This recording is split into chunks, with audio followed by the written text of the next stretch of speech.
আপনি কি হাত মুঠো করতে পারছেন কিন্তু খুলতে গেলেই আঙুল আটকে যাচ্ছে?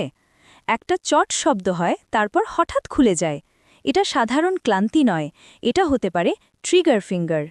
অনেকে ভাবে এটা শুধু ব্যথা বা টান পড়া, কিন্তু আসলে আপনার আঙুলের ভেতরের টেন্ডন ফুলে গিয়ে লক হয়ে যায়। ফলে আঙুল নড়তে চায় কিন্তু জায়গায় আটকে থাকে, যেন হাতের ভেতরে কিছু আটকে গেছে এমন অনুভূতি হয়। এই সমস্যা বেশি দেখা যায় যখন আপনি বারবার হাতের কাজ করেন, যেমন টাইপ করা, রান্না, সেলাই ইত্যাদি। আপনার ডায়াবেটিস আছে অথবা আঙুলে অতিরিক্ত চাপ পড়ে।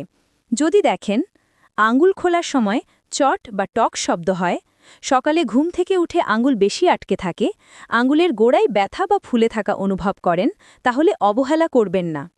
এই সমস্যা সমাধান আছে। প্রতিদিন সকালে গরম পানিতে 5 থেকে 10 মিনিট হাত ভিজিয়ে রাখুন। ধীরে ধীরে আঙুল মুঠো করে আবার ছাড়ুন। ভারী কাজ বা শক্তভাবে কিছু ধরা কিছুদিন বন্ধ রাখুন। ব্যথা না কমলে অর্থোপেডিক ডাক্তার দেখান। অনেক ক্ষেত্রেই স্টেরয়েড ইনজেকশন বা ছোট সার্জারিতে এটি পুরোপুরি সেরে যায়। এটি ছোট্ট সমস্যা মনে হলেও সময় মতো যত্ন না নিলে এই ট্রিগার ফিঙ্গার স্থায়ী হতে পারে।